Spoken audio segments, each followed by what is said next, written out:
Hi, I'm Melissa, and I'm a recovering perfectionist. I've been a self oriented perfectionist pretty much my entire life. I've been known to put unrealistic expectations on myself and then punish myself when I didn't reach those expectations. About a year ago, though, my perfectionism was out of hand. I no longer had control over it, especially when it came to my creativity and art. I had so many ideas and so much desire to create, but I would either procrastinate to start or procrastinate to finish for the fear of messing it up. I was so afraid that it wouldn't come out perfect the way I envisioned it in my head. And then I would spiral down the rabbit hole thinking I'm not good enough and blah, blah, blah, blah, blah. But I soon realized that that was a big problem if I was going to continue with my art. Of course, the first step to change is to realize you have a problem, right? My perfectionist ways was holding me hostage and ruining my creativity. And I just didn't want that to be the case anymore. I started to implement these 3 tips into my art and probably other areas of my life too. So I would love to share these tips with you. And I thought, wouldn't it be nice to share these tips in Sedona? Like, Sedona has a unique beauty, and it's a place of healing, and it's a place you can reconnect with nature. So let's go.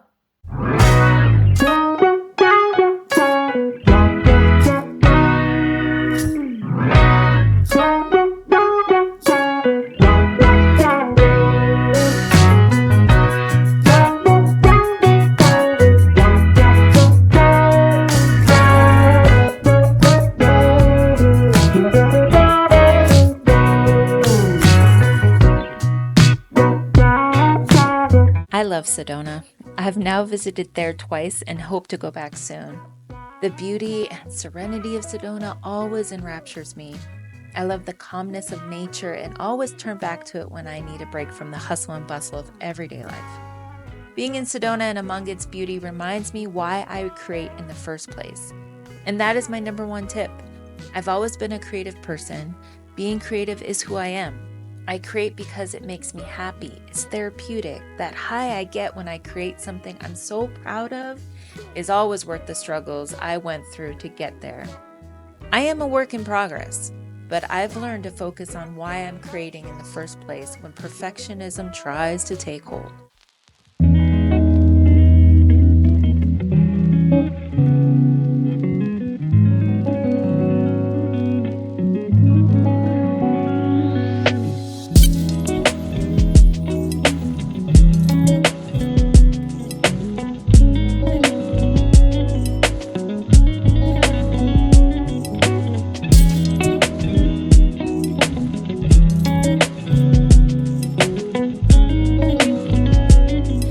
I was overjoyed when we found this spot on the trail. I soaked up every minute as I sketched the beauty around me sitting in the middle of the river. I knew I was not able to finish the sketch, let alone the shading that I wanted to do. Not only was this my first landscape drawing, but we had a late start to the day and the sun would be setting soon. As I felt the worry bubble up, I decided to squash it and sketch what I could. I wanted to enjoy the moment. That brings me to my next tip. Set attainable, realistic goals for yourself.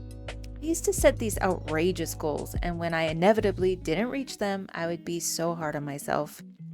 I've implemented writing down my goals and breaking them up into manageable bits to complete in a reasonable amount of time.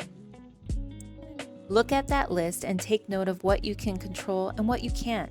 I can't control my kids getting sick, resulting in not being able to finish my to-do list. I can't control when I go into a flare and all my body will allow is to rest.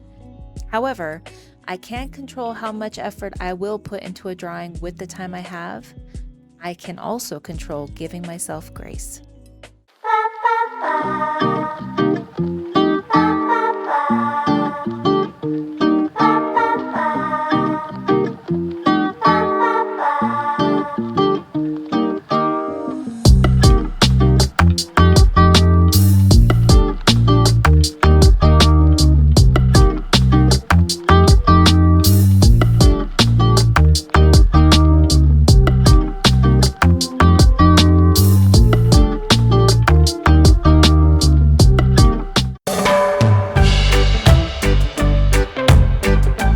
You know what I've realized while struggling with perfectionism? I never acknowledged my successes. I always looked at what I wasn't doing or what I wasn't doing enough of. It was a sad way to look at my life. I am so quick to acknowledge the talents and successes of those close to me. Why did I never do that for myself? And that brings me to my last tip. Acknowledge what you have accomplished and celebrate those achievements. It is so easy to see the negatives in life that we forget to see the good. It reminds me of that quote I heard in acting class: dying is easy, comedy is hard. That quote has always stuck with me. It's so easy to harp on what we deem not perfect, falling into that vicious cycle of procrastination and fear and worry that it won't be perfect. But damn, it is so hard to see what turned out to be a success. I bet you have more than one star on the wall that you haven't recognized. But like I said at the top of this video, the first step is to realize you have a problem and do something about it. Thank you so much for watching, and I hope these tips resonated with you.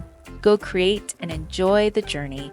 And while you're at it, love yourself the way you love those closest to you.